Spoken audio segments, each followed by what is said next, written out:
Sir James Croft PC was an English politician who was Lord Deputy of Ireland and MP for Herefordshire in the Parliament of England. Life. He was born the second but eldest surviving son of Sir Edward Croft of Croft Castle and his second wife Catherine Herbert, daughter of Sir Richard Herbert of Herefordshire, inheriting the estate on his father's death in 1562. He was elected 7 times as Knight of the Shire for Herefordshire and knighted in 1547. During the Anglo-Scottish War of the Rough Wooing, Sir James was made commander of Haddington after James Wilford was captured in 1549.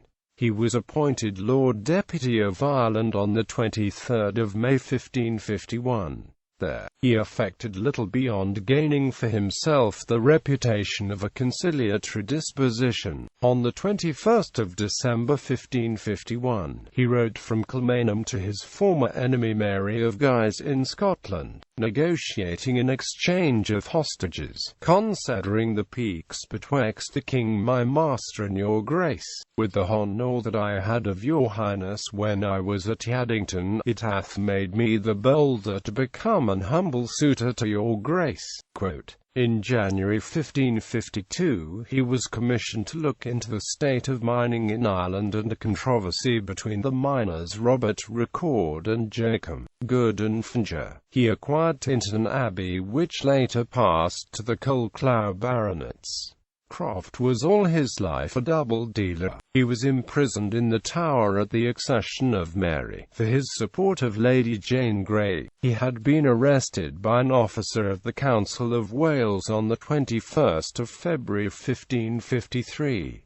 On his release he joined with Wyatt's rebellion. He was pardoned, and subsequently treated with consideration by Elizabeth after her accession. He was made governor of Berwick-upon-Tweed, where he was visited by John Knox and James McGill in 1559, and where he busied himself actively on behalf of the Scottish Protestants. Croft advised Knox and Master Robert Hamilton to return to Scotland, as the spies of Mary of Guise were active in England, and preachers scarce in Scotland. As a commander of English forces at the Siege of Leith in May 1560, he was suspected, probably with good reason, of treasonable correspondence with Mary of Guise, the Catholic regent of Scotland. The Duke of Norfolk blamed him for a failed assault on the 7th of May 1560, later writing, I thought a man could not have gone nigher a traitor than Sir James. I pray God make him a good man. For 10 years he was out of public employment, but in 1570 Elizabeth, who showed the greatest forbearance and favour to Sir James Croft, made him a privy councillor and controller of her household. He was one of the commissioners for the trial of Mary, Queen of Scots, and in 1588 was sent on a diplomatic mission to arrange peace with the Duke of Parma. Croft established private relations with Parma, for which on his return he was sent to the Tower. He was released before the end of 1589, and died on the 4th of September 1590. Family. Croft had married twice, firstly Alice,